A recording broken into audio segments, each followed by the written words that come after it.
अगर सब मिलकर पढ़ेंगे तो हजारों दुरूद व सलाम एक साथ बारगाह रिसालत में पेश हो जाएंगे। अस्सलातु वस्सलामु अलैका या नबी अल्लाह, अस्सलातु वस्सलामु अलैका या हबीब अल्लाह, व अला आलिका व अस्हाबिका या नूर अल्लाह, सल्लल्लाहु ताला अलैहि वसल्लम। तौबा में जो सबसे ऊंची नाजुक सीधी निकली शाख, तौबा में जो सबसे ऊंची नाजुक सीधी निकली शाख, मांगू नाते नबी लिखने को रूहे कुदस से ऐसी शाख, मौला गुलबुन रहमत ज़हरा सिबतैन उसकी कलियां फूल, मौला गुलबुन रहमत ज़हरा सिबतैन उसकी कलियां फूल, सिद्दीक़ व फारूक व उस्मा हैदर हर एक उसकी शाख। आज की ये महफिल जवारे पीराने पीर में और जवारे मुर्शिदे महबूब यज़दानी में ज़िक्रे शुहदाए करबला के उन्वान से ये महफिल मुनक्किद है और ये रात का आखिरी पहर है। लेकिन अहले बंगाल अपनी मिसाल आप हैं इसमें कि रात के आखिरी हिस्से में भी ऐसे बैठे हुए मुकम्मल चुस्त और पूरे हसासियत के साथ कि यूं लगता है कि जैसे अभी इशा की नमाज हुई है। यकीनन ये आप लोगों की मोहब्बतों को याद रखा जाएगा और चूंकि फज्र का वक्त करीब है इसलिए मैं अपनी गुफ्तगू को, हमारे बेहतरीन नकीब महफिल ने ऐलान किया कि 1 घंटे का वक्त है, लेकिन मैं 1 घंटा भी नहीं उससे कम में बात समेटूंगा ताकि आप अपने घर पहुंचकर नमाज की तैयारी कर सकें। और वक्त को ख्याल रखते हुए हमारे मखदूम गिरामी शहजादे हुजूर गौसुल आलम हजरत पीर तरीक़त सैयद शाह फैज़ान अशरफ साहब क़िबला मुद्दज़िल्लहुल आली ने बहुत कम वक्त लिया। इसी तरह हमारे भाई कारी हाफिज़ व कारी हजरत मौलाना मोहम्मद अली फैज़ी साहब ने भी बहुत चंद अशार पढ़े, यानी सब ने टाइम कम लिया। तो मैं भी चाहता हूँ कि इन्हीं की सफ में मैं भी खड़ा होकर के अपना टाइम मुकम्मल करूँ। बड़ी नवाजिश आप लोगों की। मियाँ साहब ने टाइम की किल्लत को देखते हुए मवद्दत को बहुत मुख्तसर में बयान किया। अगर टाइम रहता तो मियाँ साहब मवद्दत को बहुत खूबसूरत लबो लहजे में बयान करते। वैसे मखदूम साहब के घर का बच्चा बच्चा खतीब है और मैं तो ये कहता हूँ खिताबत पर पूरी दुनिया गुरूर कर सकती है, घमंड कर सकती है, फख्र कर सकती है, सैयद नहीं कर सकता। उसकी वजह यह है कि इमाम ज़ैनुल आबिदीन ने दिमश्क की जामा मस्जिद में कहा था, यजीद तू मेरे मुकाबले में अपने खतीबों को क्या खड़ा करता है। खतीब लोग अपनी खिताबत पे नाज करते हैं, खिताबत हमारे घराने की कनीज है। कनीजों पे तो फख्र नहीं होता ना, कनीजों पे फख्र नहीं होता, तो इसलिए इस पे कोई फख्र की बात नहीं। तो सैयद साहब क़िबला मखदूम साहब के शहजादे हैं, उन्होंने बड़ा मुख्तसर आपके सामने मवद्दत का तस्करा किया। अगर वक्त होता तो मजीद मवद्दत को खोलते, लेकिन चूंकि उन्होंने वक्त की किल्लत की वजह से नहीं किया तो मैं उन्हीं की गुफ्तगू को आगे बढ़ाता हूँ। कुरान कहता है मवद्दत करो किससे? रसूलुल्लाह के घर वालों से। और एक खास बात यह है, ये मवद्दत के अल्फाज इस शान के साथ कहीं और आपको नजर नहीं आएंगे। मवद्दत किसे कहते हैं? आसान जबान में मवद्दत, अल्लाह अकबर, जहां मोहब्बत हो वहां मवद्दत भी हो, जरूरी नहीं है, लेकिन जहां मवद्दत होती है वहां मोहब्बत जरूर होती है। इसलिए अब मोहब्बत और मवद्दत में फर्क क्या है, आसान जबान में समझने की कोशिश करें। बंगाल वालों से ज्यादा इस मिसाल को कोई नहीं समझ सकता, इसलिए कि बंगाल वाले पानी और दरिया के खाड़ी के समंदरों के किनारे रहते हैं, तो आप लोगों का मछलियों से ताल्लुक बहुत ज्यादा है। आपने देखा होगा कि मछली के दरिया के कई जानवर है, पानी के कई जानवर है, उसमें से एक मेंढक भी है, केकड़ा भी है, मछली भी है, लेकिन अपने ज़ौक़ के मुताबिक उसको आप गाली मत समझिएगा। समझाने के लिए मैं बतौर ज़ौक़ ये बात कह रहा हूं कि मेंढक और केकड़ा ऐसे मुनाफिक हैं कि जब पानी में जाते हैं तो उनका जीवन पानी हो जाता है, लेकिन जब उनको बाहर निकाला जाता है तो वो सांस लेकर भी जी लेते हैं, इसलिए कि वो पानी से मोहब्बत करते हैं, सिर्फ मवद्दत नहीं करते। लेकिन जो मछली है, मछली पानी से मोहब्बत नहीं करती बल्कि मवद्दत करती है, मवद्दत। अगर कोई कहे मछली भी, अरे ये गंदले पानी में क्या पड़ी हो, चलो मोहम्मद अली फैजी ने तुम्हारे लिए मखमल का बिस्तर सजाया है, कफील अंबर ने तुम्हारे लिए शीश महल बनाया है, सैयद फैजान अशरफ साहब ने आपके लिए कुर्सी टेबल पर गद्दे लगाए हैं, जरा वहां चैन ले लो। मगर वो कितनी फीवर मोहब्बत करती है, वो कहती है मुझे पानी के अलावा कुछ समझ ही में नहीं आता, मुझे किसी का मखमली चादर नहीं चाहिए, किसी के गद्दे नहीं चाहिए, बल्कि मुझे तो सुकून सिर्फ पानी में मिलेगा और सिर्फ पानी में मिलेगा। उसके बाद लोग पानी से निकाल लेते हैं, वो तड़पती रहती है, तड़प तड़प के मर जाती है, किसी से दिल नहीं लगाती, मरने के बाद काट ली जाती है, काटने के बाद आग पे जला दी जाती है, जलाने के बाद पका ली जाती है, पकाने के बाद दांतों तले चबा चबा करके खा ली जाती है। लेकिन आप जानते हैं, जाकर के पूछो इल्म वालों से, जाकर के पूछो डॉक्टरों से, जाकर के पूछो हकीमों से, किसी खाने को खाकर इतनी प्यास नहीं लगती जितनी मछली को खाने के बाद प्यास लगती है। मछली बता रही है जब तक जिंदा थी तब भी पानी पानी करती थी, मर के पेट में आ गई, अब भी पानी से रिश्ता नहीं टूटा।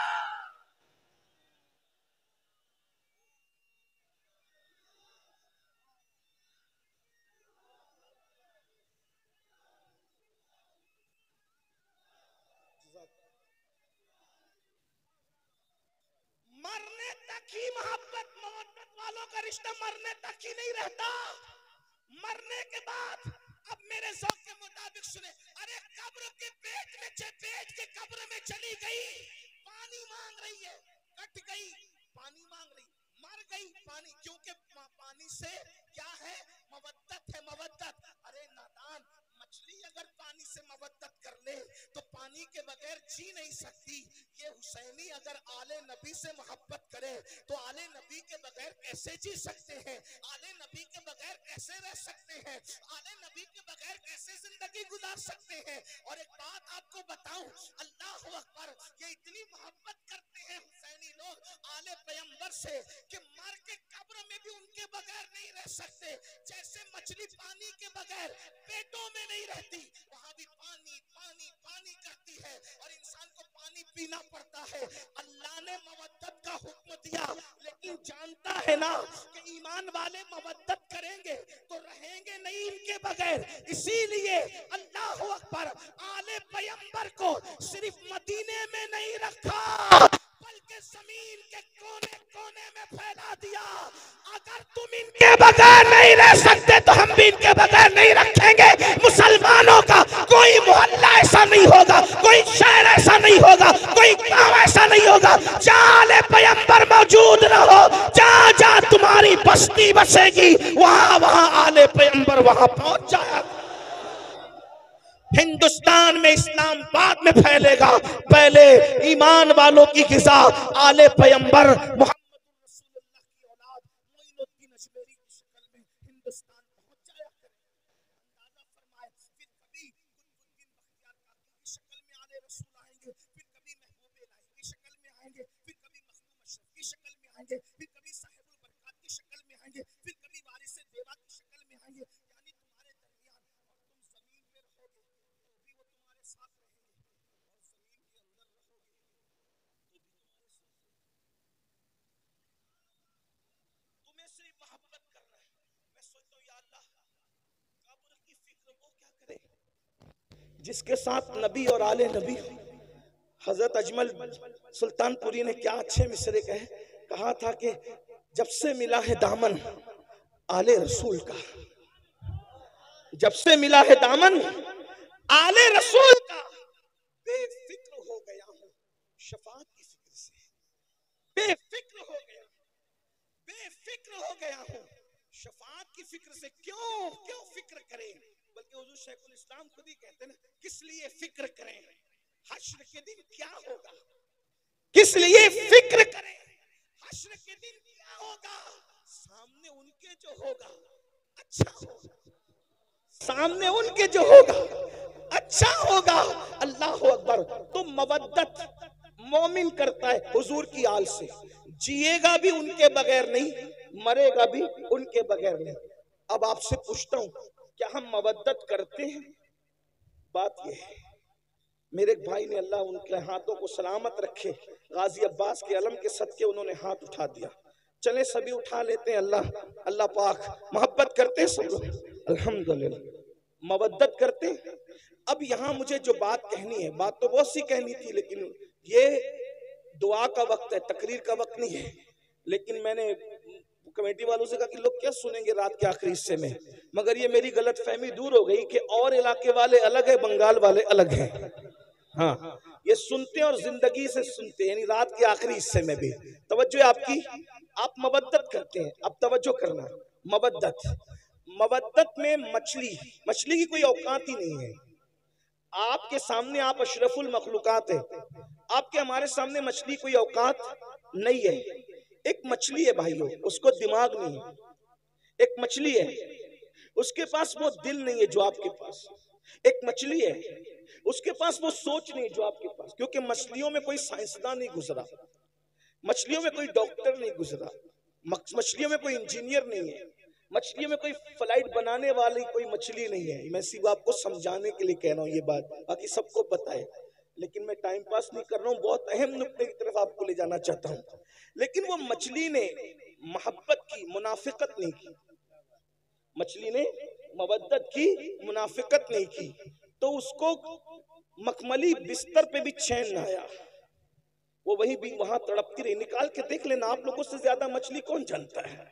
आपका बड़ा रिश्ता, इसलिए हम भी मछली पकड़ के लाए आज और मछली पर ही बात कर रहे हैं। और मिसाल दे के समझाना, ये सुन्नत इलाही भी और सुन्नत रसूल भी है, इसीलिए हम भी बंगाल वालों को देखकर मछली की बात कर रहे हैं। आप गौर करें, नरम गद्दों पे भी उसको सुकून ना मिला, पीर साहब की गोद में भी, पीर साहब आप बहुत बड़े पीर साहब है, आले नहीं मिले। मतलब कोई आ जाए कोई नहीं चलेगा, तवज्जो, मवद्दत में कोई आ जाए कोई नहीं चलेगा। बात समझ में आती है? कोई आ जाए कोई नहीं चलेगा, सिर्फ पानी। ठीक, बात समझ में आती है? अब आपसे पूछता हूँ, मछली ने मवद्दत की पानी से, तो उसको कोई नहीं चलता। हमने भी मवद्दत की आले रसूल से, फिर हमें हीरो से कैसे प्यार हुआ? एक सवाल है, मेरा सवाल है, मवद्दत की है या केकड़े की तरह मुनाफिकत की है? मवद्दत की है या मेंढक की तरह मुनाफिकत की है? अगर हमारे दिल में वाकई इमाम हुसैन बस रहे हैं, तो नशा करना ये तो हुसैनियत नहीं है ना। फिर ये नशा आया कहां से हुसैनियों के दरमियान? पता चला जहां हुसैनियत होगी उस बस्ती में नशा नहीं होगा, और जहां नशा होगा वहां हुसैनियत नहीं होगी। इसलिए कि मछली से सीखा कोई नहीं चलेगा, तो नशा कैसे चल रहा है? ज़िना की फिल्में कैसे चल रही है? वहां तो इमाम अली मकाम ने आखिर में सजदा भी कर लिया, और हमारी जिंदगी में कोई सजदा ही नहीं। हम जलसे में तो 6 घंटा तन के बैठ सकते हैं, क्या हम नमाजों के लिए भी ऐसे ही टाइम निकालते हैं? क्या हमारा टाइम नमाजों के लिए भी ऐसे ही निकलता है? अगर ऐसे ही निकलता है तो मुबारकबाद के मुस्तहिक हो, और अगर ऐसे नहीं निकलता, मस्जिदें सूनी कर रहे हो, तो बड़ी माजरत के साथ बंगाल वालों, मवद्दत का दावा इमाम हुसैन के साथ है, लेकिन आप बिल्कुल कूफा वालों के नक्शे कदम पर हो। फर्ज तक शायर ने कहा था कि दिल तो आले नबी के साथ है और तलवारें बनु उमैया के साथ हैं। बड़ी माजरत के साथ कहीं ऐसा तो नहीं कर रहे हैं कि हमारे अल्फाज लिहाज आले नबी के साथ है और हमारा किरदार यजीदी किरदार बन गया।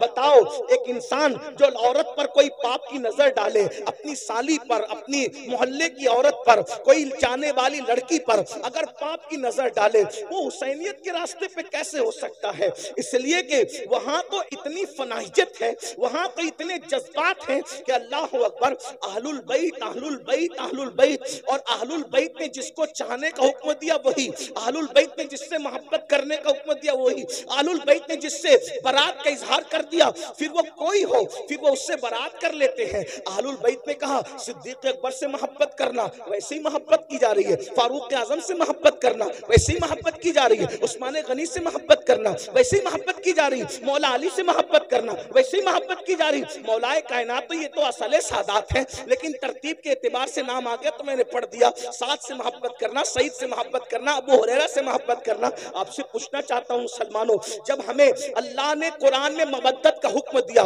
कुदरत जानती है इस बात को, अल्लाह जानता है इस बात को, जो जिससे मोहब्बत करता है उसके नक्शे कदम पे चलता है, अल्लाह अकबर, उसके रास्ते पे चलता है। अंदाजा फरमाए, जब तुम अहलुल बैत से मोहब्बत करोगे तो उन्हें शराब से नफरत है, तुम्हारे दिल में कभी शराब से मोहब्बत पैदा नहीं हो सकती। अहलुल बैत से मोहब्बत करोगे, उनके दिलों में ज़िना की नफरत है, वो तो ज़िना का नाम सुनना भी नहीं चाहता।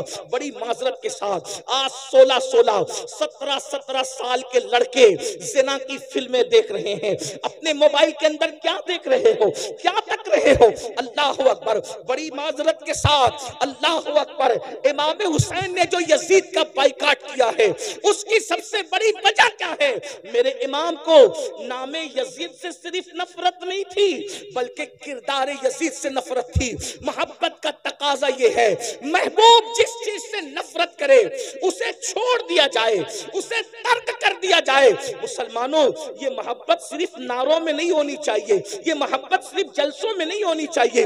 ये वो मोहब्बत है, ये वो मवद्दत है जो जहन्नमी को जन्नती बना देती है। अल्लाह अकबर, ये वो मोहब्बत और मवद्दत है जो इंसान के नसब की हिफाजत करती है। अल्लाह अकबर, हम लोग तो बबांगे दुहल कहते हैं।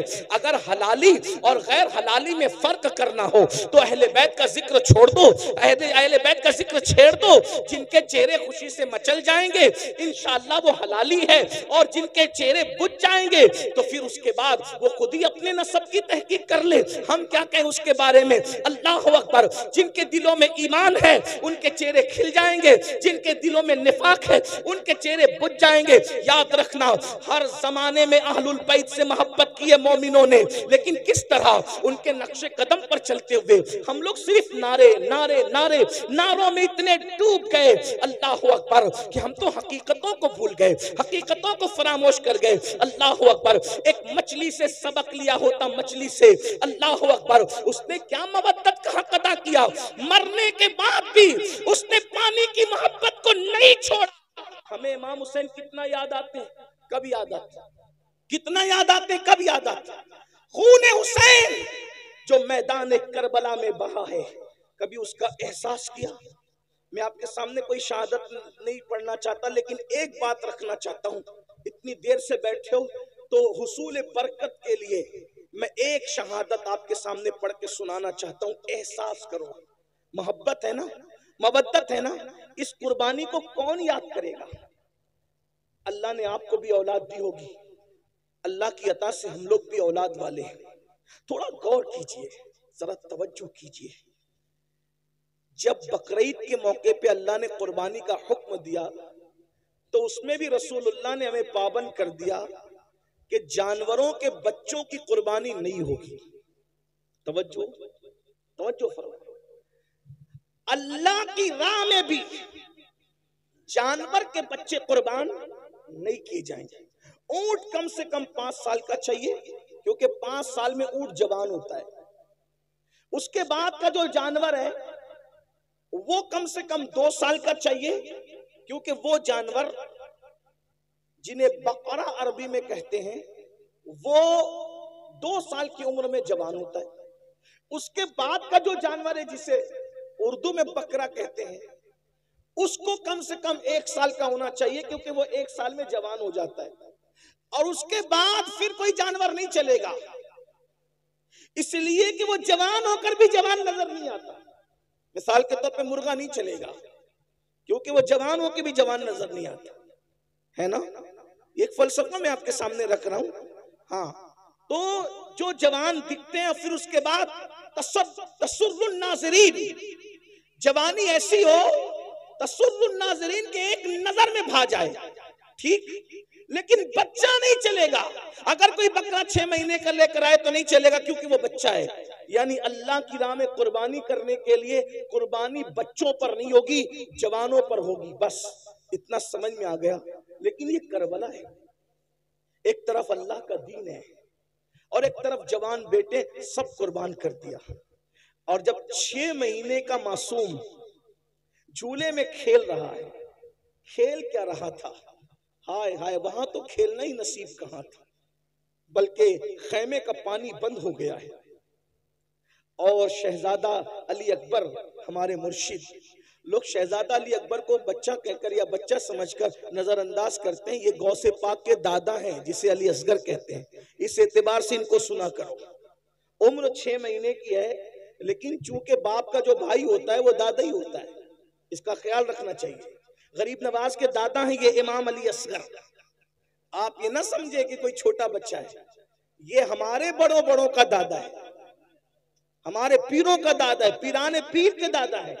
इमाम अली असगर, शहजादा अली असगर पाक चूल्हे में है और प्यास इतनी है कि प्यास की वजह से जबान बाहर करते हैं और कभी हाथों को समेटते हैं और कभी हाथों को फैलाते हैं, कभी पैरों को समेटते हैं और कभी पैरों को फैलाते हैं। ऐसे में प्यास की शिद्दत जब शहजादा अली असगर को बेचैन करती है और उस बेचैनी के अंदर इमाम अली असगर कभी कभी बेहोश हो जाते हैं, बेहोशी की कैफियत तारी हो जाती है। तो बंगाल वालों, ये तारीख करबला है कि जब साकिए कौसर के नवासे का बेटा प्यास की शिद्दत की वजह से बेचैन, बेकरार, मुस्तरिब होकर के बेहोश होता है, तो उस वक्त उनकी बेहोशी के बाद उस खेमे के अंदर इतना पानी भी नहीं होता कि उनके चेहरे पर छींटे दे करके उनको होश में लाया जा सके। जरा गौर फरमाएं, अल्लाह अकबर, इमाम हुसैन की मेहनत, करबला वालों की मेहनत, जरा अंदाजा तो फरमाएं, जरा गौर तो करें। अल्लाह अकबर, बहुत आसानी के साथ मस्जिदें छोड़ दे, मस्जिदें वीरान कर देते हो, नमाजों को तर्क कर देते हो, नमाजों को छोड़ देते हो, बहुत आसानी के साथ ज़िना की फिल्में देखते हो। कभी सोचा आले नबी ने दीन बचाने के लिए कितनी बड़ी कुर्बानी दी है, कितनी अजीम कुर्बानी दी है। अल्लाह अकबर, जवानों को तो कुर्बान कर ही दिया, लेकिन नन्ना सा 6 महीने का मासूम बचा, अल्लाह अकबर, पानी का बहाना था और असल शहादत का जाम पिलवाना था। सैयदा ज़ैनब पाक अपने भाई के पास आती है और आने के बाद कहने लगी, भैया ये 6 महीने का नन्ना सा बच्चा है, बेहोश होता है पानी के लिए, नर्म नर्म हंसलियों वाला बच्चा, भैया हमारे खेमे में पानी नहीं है, रोता है, हाथों को समेटता है, पैरों को समेटता है, पैरों को फैलाता है, अब इसकी प्यास नहीं देखी जाती। भैया एक काम करें कि इसे पानी पिला करके ला दें। अल्लाह अकबर, मेरे इमाम ने बहन को कभी ना नहीं कहा था। इमाम ने बहन से फरमाया, नहीं, मेरे खानदान की रीत नहीं है कि हम किसी से कुछ मांगे, कुछ तलब करें, हम देने वाले लोग हैं, हम किसी से मांगते नहीं हैं। अल्लाह अकबर, इतना सुनना था। बहन ने कहा, भाई आपको अम्मी फातिमा का वास्ता है, आप एक काम करें, उन ले करके जाएं, इसलिए कि ऐसे पानी तलब करेंगे तो शायद वो पानी न दें और कहें कि बच्चों के बहाने से तुम पी लोगे, तो कम से कम बच्चे को ले जाएं। बच्चा ले जाओगे, उनसे कहना अपने हाथ से पिला दें, आपको वास्ता आपकी अम्मी सैयदा फातिमा का है। जब माँ का नाम सुना तो सैयदना इमाम अर्श मकाम ने माँ के नाम का लिहाज करते हुए, माँ के नाम की ताजीम करते हुए, अल्लाह अकबर, नन्हे से मासूम को अपनी गोद में लिया। 6 महीने के लिए असगर है। बहनों की भी तवज्जो, आप सबकी तवज्जो, इसी पर मैं अपनी बात मुकम्मल करना चाहता हूँ। लेकिन जरा गौर करो, अहले बैत से मोहब्बत का दावा करने वालों, अहले बैत से इश्क का दावा करने वालों, अहले बैत से मवद्दत का दावा करने वालों, मुझे बताओ तो सही, अल्लाह अकबर, अगर किसी ने कुर्बानी देते देते, अगर किसी ने मेहनत करते करते 10, 20, 50 हजार रुपए खर्चा किए, तो उसको एहसास होता है कि मैंने इतने खर्च किए थे मस्जिद बनाने के लिए, मदरसा बनाने के लिए, खानका बनाने के लिए, इसको पढ़ाने के लिए, उसको पढ़ाने के लिए। ये नबी का घराना है, जितने लाए थे मौला हुसैन सब कुर्बान कर गए। और आखिरी में जब 6 महीने का नन्हा सा मासूम बचा, उसको गोद में लिया, धूप कड़कड़ाती धूप थी, अल्लाह अकबर, चिलचिलाती धूप थी, करबला के रेगजार थे। ऐसे में मेरे इमाम ने अपनी आस्तीन का साया अपने बच्चे के चेहरे पे किया और उसके बाद पैदल यजीदियों की तरफ बढ़े। यजीदी आपस में बातें करने लगे, हुसैन बोझल कदमों से आ रहे हैं, हमारी तरफ आ रहे हैं, ऐसा लगता है कि कहीं हुसैन बैत के लिए तो नहीं आ रहे हैं। लेकिन मेरे इमाम जैसे उनके सामने पहुंचे, मौरखीन लिखते हैं, आपने फरमाया, देखो ये मेरा नन्ना 6 महीने का बच्चा है और ये प्यास की वजह से कभी हाथों को समेटता है, कभी हाथों को फैलाता है, कभी पैरों को समेटता है, कभी पैरों को फैलाता है। चंद कतरे इसको पानी पिला दो, अगर तुमने चंद कतरे इसको पानी पिला दिया तो इंशाअल्लाह क़यामत के दिन साक़िए कौसर के जरिए से इसका बदला मैं जरूर तुम्हें अता करूंगा। मेरे बच्चे को पानी पिला दो। जानते हो मुसलमानों, जिस आलुल बैत की मोहब्बत और मवद्दत की हम बात करते हैं, अल्लाह अकबर, वो 6 महीने का नन्ना मासूम, जब मेरे इमाम ने हजरत इमाम अली असगर के चेहरे से अपनी आस्तीन हटाई, चिलचिलाती सी धूप थी, नन्ना सा बच्चा, नन्ना सा शहजादा पानी की वजह से रो रहा था, जबान को बाहर निकाल रहा था, अल्लाह अकबर, चेहरा जर्द पड़ चुका था। जब इमाम ने कहा, अगर तुमसे इख्तिलाफ है तो हमारा है, इस बच्चे से किसको क्या इख्तिलाफ हो सकता है? फिर ये तुम जिस नबी का कलमा पढ़ते हो उस नबी का शहजादा है, उस नबी की औलाद है, उस नबी की आल है, चंद कतरे पानी पिला दो, इसका सिला हम देंगे। अल्लाह अकबर। एक जालिम ने कहा, हुसैन हम पानी नहीं देंगे, इसलिए कि सांप का बच्चा भी सांप होता है, वो देखो फुरात कैसे मौजे मार रहा है, कुत्ते पिएंगे, सुअर पिएंगे, जानवर पिएंगे, न तुमको देंगे न तुम्हारी औलाद को देंगे। अगर पानी चाहते हो तो बैत कर लो, यजीद की बैत करो, और बैत नहीं करते तो हम तुम्हें पानी नहीं देंगे। इमाम ने फरमाया, एक फासिक और फाजिर, एक जानी और शराबी, एक बेनमाजी, एक दीन का मजाक उड़ाने वाला, उसकी बैत तो नहीं कर सकता। सब कुछ कुर्बान कर दूंगा लेकिन बेनमाजी की बैत नहीं करूंगा, शराबी की बैत नहीं करूंगा, जानी की बैत नहीं करूंगा, फासिक और फाजिर की बैत नहीं करूंगा, दीन के मुखालिफ की बैत नहीं करूंगा, दीन का मजाक उड़ाने वाले की बैत नहीं करूंगा, अल्लाह के कानून को पैरों तले रौंदने वाले की बैत नहीं करूंगा। सब कुर्बान कर दूंगा लेकिन उसकी बैत तो नहीं करूंगा।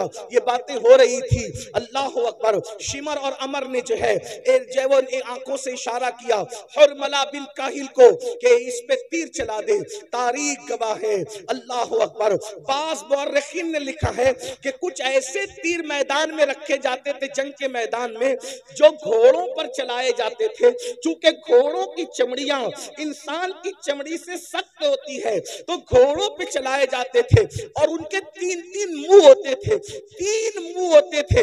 अल्लाह अकबर। इमाम अर्श मकाम के दिल पे क्या गुजरी होगी। करबला हर साल सुनते हो, बार बार सुनते हो, लेकिन कभी एहसास नहीं करते इमाम की मेहनत का, इमाम की हसासियत का, इमाम की कुर्बानी का। और मला बिन काहिल ने अल्लाह अकबर कमान पर तीर रखा, वही जो घोड़ों पे चलाया जाता था, और नन्हे 6 महीने के मासूम के हलक पर चला दिया और ये कहा, हुसैन ले, आज के बाद तेरा बेटा फिर कभी नहीं रोएगा। बेटे के रोने का इतना ख्याल है, ले आज के बाद तेरा बेटा कभी नहीं रोएगा।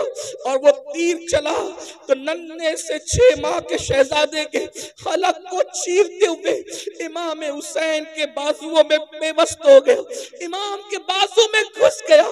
और घुसने के बाद क्या मंजर रहा होगा। मौर्रिख लिखता है, 6 महीने के मासूम ने एक हल्की सी झुरझुरी ली, एक हल्की सी झुरझुरी शहजादा, 3 दिन का भूखा प्यासा शहजादा एक हल्की सी झुरझुरी ली और बाप की गर्दन में आखिरी सांस लेकर के सांस टूट गई। जैसे ही सांस टूटी, मेरे इमाम ने अपने बाजू और अपने बेटे के हलक से जैसे ही तीर खींचा, ऐसा खून की फुहार निकली, अल्लाह अकबर, कि इमाम आली मकाम ने उस खून की फुहार को अपने हाथ में लिया और उसके बाद हाथ उठाकर कहा, अल्लाह 18 साल के जवान बेटे की कुर्बानी तूने कबूल कर ली, ये 6 महीने की बच्चे की कुर्बानी भी कबूल कर ले, इसके सिवा मेरे पास कुछ नहीं है पेश करने के लिए। और जब आप नन्हे से मासूम का लाशा लेकर मैदान से जब खेमे की तरफ आए तो सैयदा शेरबानो और सैयदा ज़ैनब आपस में बातें कर रही थी। देखो, हम तो पहले ही कह रहे थे, हुसैन पाक नहीं मान रहे थे, आखिर पानी दे दिया ना, इसीलिए तो बच्चे के रोने की आवाज नहीं आ रही है। जैसे ही मेरे इमाम अली असगर पाक का लाशा लेकर के पहुंचे आस्तीन में छुपा करके, तो सैयदा ज़ैनब ने कहा, देखो ना भैया, मैंने तो पहले ही कहा था ना कि बच्चों पर तो काफिर भी रहम करते हैं, उन्होंने पानी दे दिया ना। मेरे इमाम ने फरमाया, हाँ पानी तो मेरे बेटे ने पी लिया है, लेकिन यजीदियों के हाथों से नहीं, साकी कौसर अपने नाना के हाथों से पानी पी लिया है। जब अल्लाह अकबर, शहजादा अली असगर का छेदा हुआ हलक बीबियों ने देखा तो खेमे में कोहराम मच गया। अब आपसे पूछना चाहता हूं, मेरी कौम के जवानों, बताओ, इस कुर्बानी के बाद ये दीन हम तक पहुंचा, ये नमाजें हम तक पहुंची, ये इबादतें हम तक पहुंची, ये अल्लाह का कानून हम तक पहुंचा। अब बताओ, जिस वक्त हम मस्जिद को वीरान करते होंगे, नमाज नहीं पढ़ते होंगे, कब्र में इमाम हुसैन के दिल पे क्या गुजरती होगी, क्या गुजरती होगी। अगर तुम्हारे पीर और मुर्शिद सैयद हैं तो अपने पीर सैयद का दिल नहीं दुखाते, रोजाना हजारों मर्तबा इमाम हुसैन का दिल दुखा रहे, उसका क्या। जब तुम चेहरों से दाढ़ियां मुंडाकर कटरों में फिकवाते होंगे, उस वक्त इमाम हुसैन के दिल पे क्या गुजरती होगी कि मैंने 18 साल का जवान हमशबी पैगंबर इसीलिए कुर्बान किया था। जब तुम हराम खाना खाते होंगे, शराब पीते होंगे, ज़िना की तरफ जाते होंगे, गाने सुनते होंगे, फिल्में देखते होंगे, उस वक्त मेरे इमाम के दिल पे क्या गुजरती होगी। क्या मैं ये कह सकता हूँ, क्या मैं ये कह सकता हूँ, क्या मुझे कहने की आप इजाजत दे सकते हैं कि यजीदियों के तीर तो इमाम हुसैन के जिस्म पे चल रहे थे, हम कैसे हुसैनी हैं, हम तीर इमाम हुसैन के जिस्म पे नहीं चला रहे, हम तो ये दुखों के तीर इमाम हुसैन के दिल पे चला रहे। क्या मुंह दिखाओगे क़यामत के दिन इमाम हुसैन के नाना को, क्या मुंह दिखाओगे क़यामत के दिन इमाम हुसैन के बाबा को, क्या मुंह लेकर जाओगे। दीन से अपना ताल्लुक क्या रह गया। इमाम हुसैन ने बताया, एक तरफ अल्लाह का दीन हो और एक तरफ मासूम अली असगर जैसा 6 महीने का बच्चा हो, तो मैं दीन के सामने अपने बच्चे को नहीं देखूंगा, दीन बचाने के लिए मैं बच्चा भी कुर्बान कर दूंगा। और आज हम क्या कर रहे हैं, अल्लाह के दीन को पैरों तले कुचल रहे हैं, अल्लाह के दीन को पीठ के पीछे डाल रहे हैं। बताइए तो सही, हम यजीदियत के रास्ते पे कहीं ना कहीं चल पड़े हैं। इसलिए इतनी बड़ी कॉन्फ्रेंस जहां हजारों हुसैनी मौजूद है, सहाबा और अहलुल बैत के उशाक मौजूद है, मेरी गुजारिश है इस बात का एहसास करो कि हमारे लिए सबसे बड़ी चीज अल्लाह का दीन है, इस्लाम है, कुरान है, ईमान है। मेरे इमाम ने 18 साल का कड़ियल जवान शहजादे अली अकबर को कुर्बान कर दिया दीन के लिए, और हम 250 रुपए की चप्पल बेचने के लिए झूठी कसम अल्लाह की खा लेते हैं। कोई मोबाइल चोरी कर रहा है, कोई चप्पल चोरी कर रहा है, कोई सूद के धंधे कर रहा है, कोई हराम कारोबार कर रहा है। मुसलमानों बताओ, दीन से अपना ताल्लुक क्या रह गया। याद रखना, दीनदारी अपने अंदर पैदा करो। आज भाई भाई में इख्तिलाफ है, ये क्या हुसैनियत है। भाई भाई में झगड़ा है, ये क्या हुसैनियत है। नहीं मेरे भाई, ये हुसैनियत नहीं है। है, हुसैनियत क्या है, करबला वालों की पहचान क्या है। अल्लाह अकबर। जब करबला हो गया, करबला होने के बाद इमाम ज़ैनुल आबिदीन पाक मदीने मुनव्वरा आ गए। आपकी शादी भी हो गई, कई दिन गुजर चुके। अल्लाह अकबर। कभी नहीं हंसे इमाम ज़ैनुल आबिदीन, कभी नहीं हंसे करबला के बाद, कभी नहीं मुस्कुराए, कभी ठंडा पानी भी नहीं पिया, कभी अच्छा खाना भी नहीं खाया, जल्दी सोते भी नहीं थे, रात दिन इबादत इबादत इबादत, रोना रोना रोना।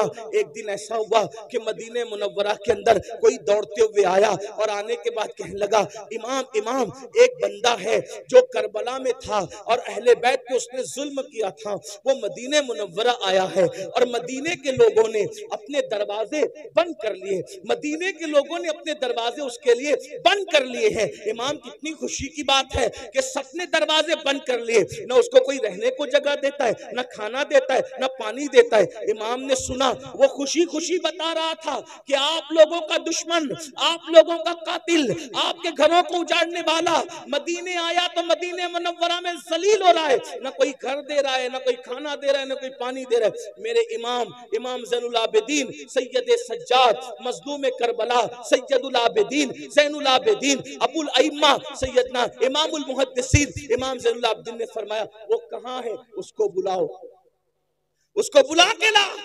ये हंसी की बात नहीं है, उसको बुला के ला। अरे वो कुछ भी है, मुसाफिर है ना, हमारे शहर में आया। कौन? कातिल अहले बैत, बुला उसको। वो आया, आने के बाद इमाम ने दस्तरखान बिछाया, उसको खाना खिलाया, उसको पानी पिलाया, फरमाया कितने दिन मदीने में रहोगे बता दो, रहने का इंतजाम हो जाएगा। वो खा पी करके इमाम को देख रहा था ऊपर से नीचे तक, और उसने कहा, अली, आपका असल नाम? अली इब्ने हुसैन, इमाम ज़ैनुल आबिदीन का असल। अली, शायद तुमने मुझे पहचाना नहीं, ये जो तुम एहसान पे एहसान किए जा रहे हो, तुमने मुझे पहचाना नहीं। इमाम की आंखों में खून उतर आया, और खून उतर आया तो मेरे इमाम ने फरमाया, ये जो मदीने वालों ने दरवाजा बंद कर लिया, इनमें से कोई करबला में नहीं था। जो करबला में नहीं थे उन्होंने तुझे पहचान लिया, मैं तो करबला में मौजूद था। तू वही है ना, तेरे ही कहने से मेरी फूफियों के और बहनों के दुपट्टे छीने गए थे, तू वही है ना, तेरे कहने से मेरे गले में तोप डाला गया था, मेरी पीठ पर ताशियाने मारे गए थे, तू वही है ना, तेरे कहने से मेरे भाई अली असगर के हलक में तीर चलाया गया था, तू वही है ना, तेरे कहने पर इमाम ज़ैनुल आबिदीन ने फरमाया, मेरी पीठ के नीचे बीमारी में जो बिस्तर था वो तक खींच लिया गया था, चूल्हा तक लूट लिया गया था, तू वही है ना, वही है ना, वही है ना। उसने कहा, मैं तो वही हूं। कहा, जिन्होंने नहीं देखा उन्होंने पहचाना, मैंने तो तुझे देखा था, तेरे जुल्म सहे थे। कहा, फिर इमाम, जब आपने मुझे पहचान लिया तो फिर ये एहसान किस लिए कर रहे हैं? इरशाद फरमाया, जो कुछ तूने किया वो तेरे खून की खबासत थी, और जो हम कर रहे हैं ये हमारे खानदान की रिवायत है। हमारे दरवाजे पे अगर दुश्मन भी चल के आता है, इंतकाम तो अल्लाह लेगा तुम लोगों से, लेकिन चूंकि दरवाजे पर चल कर आए हो तो हम तुम्हें खाना खाए बगैर जाने नहीं देंगे। ये हुसैनियत है, ये करबला वालों का किरदार। आपकी अम्मी से आपकी कितनी बनती भाइयों, वो बताओ। इमाम ज़ैनुल आबिदीन अपने बाबा को दुख देने वाले और अहलुल बैत पे जुल्म करने वाले जालिम को भी चौखट पे बुला के खाना खिला रहे, कहते हैं अल्लाह इंतकाम लेगा। आप बताओ, वहां दुश्मन के साथ ये सुलूक है, ये इमाम हुसैन की तरबियत है। आज आप तो अपनी अम्मी की कभी एहतराम नहीं करते, आप अपने अब्बू का एहतराम नहीं करते। नाच खानी करने वाले को 10-10 की, 20-20 की, 100-100, 500-500 की नोट लाके देते हो, मुकर्रिर को लाके देते हो, पीर साहब को लाके देते हो। क्या ऐसे खुशदिली के साथ अपने माँ बाप को भी लाके देते हो? कौन सी हुसैनियत पर हम अमल कर रहे हैं?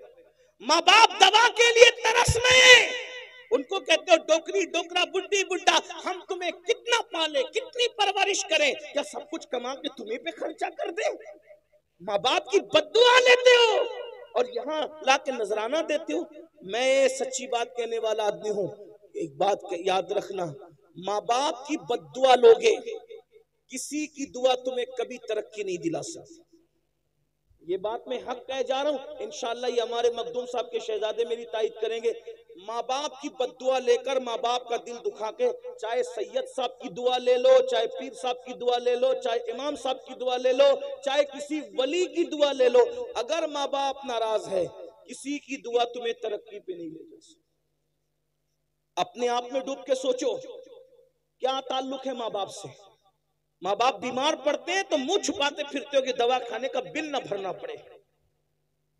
बीवी के लिए कपड़ा लाना है तो 4-4 हजार का ड्रेस लाएंगे, और माँ बाप के लिए 500 रुपए का। अरे बुढ़ा बुढ़ी को क्या जरूरत है, उनको थोड़ी कोई जवानी आ रही है। क्यों भाइयों, बुढ़ों को दिल नहीं होता? कभी अपने बचपन पे भी तो ख्याल करो। जब हम बच्चे थे, बच्चे, तो हमारे माँ बाप अपने लिए कपड़े नहीं बनाते थे। पहले वो अच्छे से अच्छा लिबास हमारे लिए खरीदते थे, पहले अच्छी से अच्छी चप्पल हमारे लिए खरीदते थे। अगर खाना भी बनता था तो बाप के साथ खाते थे, अम्मी के साथ। अच्छी वाली गोश्त की बोटी अम्मी हमें खिलाती थी, और जो बचता था वो खुद खाती थी। कभी कभी घर में मिठाई आती थी, हमें खिला देती थी, खुद नहीं खाती थी। ये हमारी माँ ने हम पे एहसान किया। भाइयों, हम पेशाब कर देते थे सर्दियों में, तो गीले बिस्तर पर, पेशाब वाले बिस्तर पे माँ सोती थी, ठंडे ठंडे बिस्तर पे, और हमें अपने सीने पे सुलाती थी, खुश्क बिस्तर पे सुलाती थी। हुसैनियों, अहलुल बैत से मोहब्बत करते हो, क्या ताल्लुक है माँ बाप से? अरे जिससे, जो माँ बाप का वफादार नहीं, वो अहले बैत से सच्ची मोहब्बत नहीं करता। अहलुल बैत क्या है? इनसे मोहब्बत की तो इनके किरदार पे अमल करो। इमाम हसन ने, तवज्जो करें, टाइम अब खत्म होता है लेकिन सुन ले, इमाम हसन ने पूरी जिंदगी, इसी बात पूरी कर रहा हूं, इमाम हसन ने अपनी पूरी जिंदगी में अपनी अम्मी सैयदा फातिमतुज ज़हरा के साथ एक बर्तन में बैठ के खाना नहीं खाया। इसको सुनने कुछ याद रहे न रहे, इसको याद रखना। इमाम हसन ने अपनी अम्मी के साथ एक प्लेट में, एक बर्तन में कभी खाना नहीं खाया। और उनकी अम्मी क्या थी भाइयों?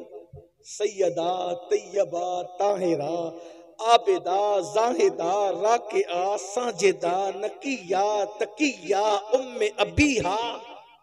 ऐसी शान वाली खातून के जिसके लिए अल्लाह के रसूल उठ के खड़े हो जाए। गौर तो करें, क्या शान है उनकी। जिनके घर में इजाजत के बगैर जिब्रील ना आए, क्या शान है उनकी। अगर चक्की चलाते चलाते आंख बंद हो जाए तो फरिश्ते जिसकी चक्की चलाएं, झूला झुलाते झुलाते आंख बंद हो जाए तो फरिश्ते जिसके बच्चों को झूला झुलाएं। क्या शान है उनकी अम्मी की। अरे भाइयों, नेकों के साथ खाने की तो बड़ी फजीलत है, लेकिन इमाम हसन ने कभी अम्मी के साथ खाना, यानी एक प्लेट में नहीं खाया। किसी ने कहा, हसन तुम्हारी अम्मी तो बड़ी नेक थी, नेकों के साथ खाने की भी एक फजीलत है, तुमने माँ के साथ खाना क्यों नहीं खाया? तो इमाम हसन कहते हैं, गुस्ताखी ना हो जाए, गुस्ताखी से बचने के लिए मैंने माँ के साथ खाना नहीं खाया। मतलब क्या गुस्ताखी? तो फरमाया, मैं सोचता था हो सकता है मेरी अम्मी की नजर किसी लुकमे पे पड़े बर्तन में और मुझे खबर ना हो, और वही लुकमा मैं उठा के मुंह में डाल लूं, तो माँ के आगे का लुकमा अगर मैं अपने मुंह में डाल लूंगा तो अम्मी की बेअदबी ना हो जाए। माँ की बेअदबी से बचने के लिए मैंने माँ की प्लेट में एक साथ कभी उसके साथ खाना नहीं खाया। ये इमाम हसन का अदब है। और आजकल के लड़के माँ को गाली देते हैं, माँ बाप को घर से निकालते हैं। कितने वो माँ बाप है जो मस्जिदों के जीनों पे बैठकर, मंदिरों के जीनों पे बैठकर, सिग्नलों के पास खड़े रहकर भीख मांगते हैं बुढ़ापे में। आप यहाँ नजराना दे रहे हैं और आपके माँ बाप भीख मांग रहे हैं। मोहल्ले के अंदर शिकायत कर रहे हैं कि हमारे बच्चे हमें खाना नहीं देते, हमारी बहू हमें खाना नहीं देती। सोचो, ये आलुल बैत की मोहब्बत नहीं, हम कहीं ना कहीं मुनाफिकत के रास्ते पे, यजीदियत के रास्ते पे चल। इमाम हुसैन ने तो माँ बाप से वो प्यार किया, वो दास्तान देखें। सरकार अली अकबर ने वो प्यार किया, वो दास्तान देखें। इमाम कासिम ने माँ बाप से वो प्यार किया, वो दास्तान देखें। सैयदा ज़ैनब ने वो प्यार किया, वो दास्तान देखें। भाइयों, सिर्फ नारे हमें कभी काम नहीं आ सकते, नारे हमें निजात की तरफ नहीं ले जा सकते। मैदान अमल में आओ। अगर अहले बैत से मोहब्बत किए, सच्ची मोहब्बत करो उनके तरीके पे चल के। आखिरी बात कहने चला था, लेकिन एक आखिरी बात ज़हन में आ गई तो पेश कर दूं। अगर वाकई सच्ची मोहब्बत की ना अहले बैत, अगर वाकई सच्ची मोहब्बत की, क्या सिला मिलता है अहले बैत की मोहब्बत? कौन ईमान पे मरेगा कौन नहीं मरेगा कोई गारंटी नहीं, लेकिन मेरे आका फरमाते जो मेरी अहले बैत से मोहब्बत करेगा उसका खात्मा इंशाअल्लाह ईमान पर होगा, और अगर बिस्तर पे भी मर जाए तो भी अल्लाह उसको शहादत का मकाम अता फरमाए। और फिर वो पहुंचेगा कहां मर के? अहले बैत से मोहब्बत करने वाला मर के कहां पहुंचेगा? कहां पहुंचेगा? आका इरशाद फरमाते जैसे दुल्हन को सजा सवार कर दूल्हे के घर ले जाया जाता है, वैसे अहले बैत का मुहिब मरता है तो उसको सजा सवार कर दुल्हन की तरह जन्नत में ले जाया जाता है। कहां पहुंचेगा? इमाम यूसुफ नबहानी अपनी किताब में लिखते हैं, सुन लो कि जब अमीर तैमूर उनका इंतकाल हुआ, अमीर तैमूर कौन? मुगल बादशाहों का मुरीस आला, लोगों ने उनका नाम सुन रखा अमीर तैमूर का। अमीर तैमूर का इमाम यूसुफ नबहानी लिख रहे, भाइयों में नकल कर रहा हूं उनकी बात को। अमीर तैमूर का इंतकाल हुआ, इमाम यूसुफ नबहानी लिखते हैं कि उसके बचपने के दोस्तों ने उसको ख्वाब में देखा कि तख्त बिछा हुआ है, उस पर अल्लाह के रसूल तख्त पे बैठे हैं और अमीर तैमूर हुजूर के कदमों में बैठा है। कहां बैठा है अमीर तैमूर? हुजूर के। भाइयों यहाँ पीर के कदमों में बैठने का मौका मिल जाए तो आदमी सोचता है मैं मुकद्दर का सिकंदर हूँ कि मुझे पीर के कदमों में बैठने का मौका मिल गया है ना, लेकिन कुर्बान जाए, हाय हाय हाय, अमीर तैमूर को क्या मकाम मिला मौत के बाद? हुजूर के कदमों में बैठा है। तो बचपने के दोस्तों ने रश्क करते हुए कहा, ओ दुश्मने खुदा, तेरा कौन सा ऐसा अमल था जो तू रसूलुल्लाह के कदमों में मर के पहुंच गया, हुजूर के कदमों में पहुंच गया? इससे पहले कि तैमूर कुछ कहते, आका ने खुद फरमाया, अरे ये कुछ भी था, मेरी अहले बैत से मोहब्बत करता था, इसको इसलिए मकाम अता किया। ये अहले बैत की मोहब्बत का सिला है। इसलिए मेरे भाइयों, गुनाह से तौबा करो। आज की महफिल तौबा की महफिल बन जाए, गुनाहों से बचो, नमाज के पाबंद बनो, नमाज की पाबंदी करो। इसलिए कि इमाम हुसैन जब बेनमाजी यजीद से नफरत कर सकते हैं, हम नमाज नहीं पढ़ेंगे तो हमसे भी नफरत कर सकते हैं, हम शराब पियेंगे तो हमसे भी नफरत कर सकते हैं। इसलिए सच्ची तौबा करो, इमाम हुसैन को खुश करो, उनके नाना को खुश करो, उनके रब को खुश करो, राजी करो, अपनी जिंदगी को बदलो तब्दील करो, और खास तौर पे अपने बच्चों को इल्म दीन सिखाते हो सिखाओ, साथ ही साथ दुनियावी उलूम भी उनको सिखाओ, उनको एजुकेशन दो।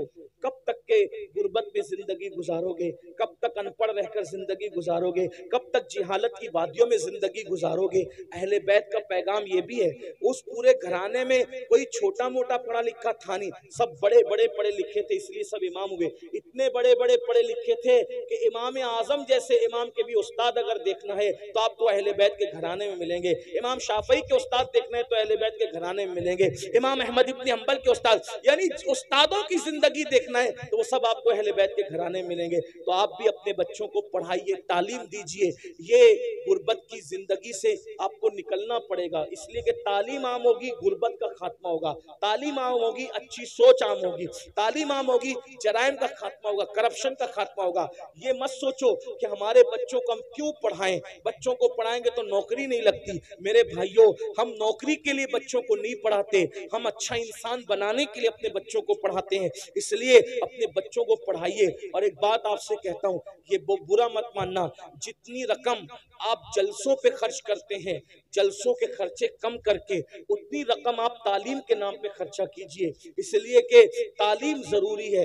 पहली आयत जो आई है वो तालीम के हुक्म पर आई है, इक़रा बिस्मि रब्बिकल लज़ी। आप उलमा से सुनते रहते हैं, अपने बच्चों को एसएससी पढ़ा के, यानी 10वीं 12वीं पढ़ा के ड्रॉप आउट मत करो, निकाल मत लो, बल्कि उनको आला से आला तालीम दो।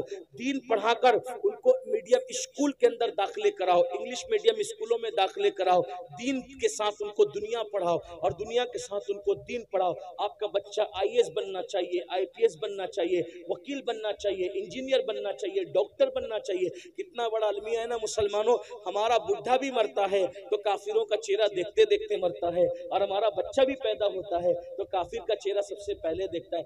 आखिरी में भी काफिर डॉक्टर का चेहरा देखा और पहले भी काफिर डॉक्टर का चेहरा देखा। क्या ये नहीं हो सकता कि हमारे मोमिनीन कलेमा पढ़ने वाले बड़े बड़े डॉक्टर हों, ताकि बच्चा पैदा होके पहले मोमिन ही का चेहरा देखे, और हमारा मरने वाला बुढ़ा भी मरते मरते भी किसी मोमिन का चेहरा। ये सारी बातों पे कब गौर करोगे? आप तो बिरादरी के नाम पे लड़ते हो, सिलसिले के नाम पे लड़ते हो, मोहल्लों के नाम पे लड़ते हो, छोटी छोटी बातों पे लड़ते हो। भाइयों ये लड़ोगे तो फिर आप इस तरफ सफर कब करोगे? सितारों के आगे जहां और भी है, अभी इश्क के इम्तिहान और भी है, तू शाही है, परवाज है काम तेरा, तेरे सामने आसमां और भी है। 8 घंटे की बजाय 16 घंटे मेहनत करो, लेकिन ये अहद करके उठो, इमाम हुसैन के नाम पे, पंचतन के नाम पे, उनके नाना के नाम पे किसी को जाहिल नहीं रहने देंगे, किसी को अनपढ़ नहीं रहने देंगे, अपने बच्चों को आला से आला तालीम दिलाएंगे। ये आज आपको अहद करना है। और अपने पैसों की हिफाजत कीजिए, पैसों को जाय करने की बजाय अपने पैसों को इल्म के नाम पे खर्च कीजिए, अपने खर्चे बचाइए। ये जो गुटखा खा खा करके थूकते हो, ये कई हजारों का तो गुटखा खा के थूकते हो, पान खा के थूकते हो, कई हजारों के तो पान खा जाते हो, सिगरेट पीते हो, कई हजारों की सिगरेट पी जाते हो। थोड़ा आप इस पे गौर कीजिए। आप फजूल खर्ची से बचिए, फजूल खर्ची से बचिए। और आप लोग कहते हैं मुसलमानों के पास पैसे नहीं है, मैं कहता हूं जितनी दौलत अल्लाह ने तुम्हें दी है उतनी किसी और तो हिस्से में नहीं आई भाइयों, लेकिन हमें जहां खर्चा करना चाहिए हम वहां खर्चा नहीं कर रहे, इसलिए ये सारे प्रॉब्लम है, मसाइल हैं। तो अपने पैसे बचाइए, अपने खर्चे बचाइए, फजूल खर्ची से बचिए, और अपने बच्चों की और बच्चियों की तालीम पे खर्च कीजिए, अपने माँ बाप पे खर्च कीजिए, दीन पे खर्च कीजिए। अल्लाह पाक की बारगाह में दुआ करता हूँ अल्लाह मेरी कौम को सही समझ अता फरमाए। और आपसे ये गुजारिश करता हूँ कि ये जो आपका गांव है, इसका नाम मुझे नहीं पता है, बल्ली टोला ये जो नाम है, मेरी गुजारिश है कि आपके यहाँ मुसलमानों का अच्छा स्कूल होना चाहिए, अच्छा कॉलेज होना चाहिए। मुसलमान सर जोड़कर बैठे, ऊंचे मीनार बनाने की बजाय स्कूल और कॉलेजेस अच्छे बनाओ जहां दुनियावी उलूम के साथ दीन भी पढ़ाया जाता हो। तो उसमें क्या होगा, अपना स्कूल होगा तो अंग्रेजी तालीम इश्क़ रसूल के माहौल में होगी। और अगर यही चलता रहा, रात भर जलसा किए, फजर तक जलसा चलाए, और उसके बाद मुकर्रिर भी जाके सो गए, नातखा भी सो गए, नाजिम भी सो गए, पीर साहब भी सो गए, मुरीद साहब भी सो गए, सुनने वाले भी सो गए, सब सो गए, तो याद रखना एक दिन पछताओगे। आने वाले हालात इतने भयानक है, इल्म वालों की ही चलेगी, जाहिल और अनपढ़ की दुनिया नहीं होगी। अभी भी देख ले आप, अगर आपको सफर करना है तो भी आपको इल्म चाहिए, रोजी कमाना है तो भी आपको इल्म चाहिए, अच्छी बात करना है तो भी आपको इल्म चाहिए। भाइयों हाल ये है, अगर टीसी से आप ट्रेन में जो वो बर्थ तलब करें यानी सीट तलब करें, उर्दू में बोलोगे तो ध्यान नहीं देगा, पता नहीं कौन कचरा है क्या है, नहीं मानेगा, हिंदी बोलोगे तो नहीं मानेगा, लेकिन इंग्लिश में बोलोगे तो फौरन आपकी तरफ मुतवज्जह होगा। इसका मतलब ये है कि हमको जमाने के साथ चलना होगा। मैं कोई अंग्रेजी जबान का शहदाई और आशिक नहीं हूँ, लेकिन चूंकि जरूरत जब पड़ती है तो जरूरत के साथ साथ हमें अपने आप को सांचे में ढालना पड़ता है। हयात लेके चलो, कायनात लेके चलो, चलो तो सारे जमाने को साथ लेके चलो। हमारे आका ने अपने सहाबा को इब्रानी, सुरियानी, दुनिया की जबान सीखने का हुक्म दिया, और हुजूर अलैहिस्सलाम ने भी मुख्तलिफ जबानें बोली। हुजूर ने अरबी के साथ फारसी भी बोली, फारसी के साथ संस्कृत भी बोली, और भी दीगर जबानें हुजूर ने बोली है। इसलिए मेरी गुजारिश है आपसे, अल्लाह के बंदो याद रखो, हर जबान सीखो, कोई धोखा ना दे सके। इसलिए मेरी गुजारिश है कि बड़े गुंबद बनाने की बजाय, बड़े मीनार बनाने की बजाय अच्छे स्कूल और तालीम गाहें बनाइए। और जलसों को मैं समझता हूं कि 12 बजे खत्म, 1 बजे खत्म करने का मिजाज बनाइए। नहीं, हजरत पहले से चला रहा है। भाइयों पहले की दुनिया और थी, अब की दुनिया और है। अगर आप 12-1 बजे जलसा खत्म करोगे, इससे ज्यादा पब्लिक आएगी, इसलिए कि इसी जलसे में ये इतने लोग हजारों आए, अच्छी बात है, लेकिन इनको पता था कि फजर तक जलसा चलेगा। तो कल काम पे बहुत सारे जाने वाले लोगों ने सोचा होगा यार फजर तक चलेगा, आखिरी मुकर्रिर को, वो पीर साहब को और इनको तो ये लोग आखिरी में लाएंगे, तो मैं रात भर जाकर सुबह ड्यूटी पे कैसे जा पाऊंगा। तो उसमें कई हजारों लोग छूट गए आपसे, पढ़े लिखे लोग छूट गए आपसे, संजीदा लोग छूट गए आपसे। इसलिए मेरी गुजारिश है कि अपने आप को बदलो। दुनिया बदल रही है, दुनिया तब्दील हो रही है, सब बदल रहे हैं, हर मजहब का इंसान अपने आप को कैपेबल कर रहा है। मुसलमान है कि आप तब्दील होना ही नहीं चाहते, आप चेंज होना ही नहीं चाहते, पहले से ही चल रहा है। पहले भाइयों पहले से चल रहा है, लेकिन आप बदलो। इंशाअल्लाह अगर आप 12 बजे जलसा खत्म करोगे तो उसकी बरकत ये होगी, पब्लिक और इजाफा होगा। आप डाल दीजिए, एक मुकर्रिर होगा, एक नात खा होगा, एक नाजिम होगा, पीर साहब होंगे और इंशाअल्लाह तबारक व तआला 2 तकरीर होगी, जलसा खत्म हो जाएगा। लोग इससे ज्यादा आपके जलसे में आएंगे, खर्चे कम होंगे, खर्चे कम कीजिए। लाखों लाख रुपए खर्च करते हो भाइयों, उससे अच्छे इदारे, अगर आप 10 साल से खर्चा करने, एक जलसे में आपने 10 लाख रुपया खर्चा किया तो कितना खर्चा किया 10 साल में? 1 करोड़।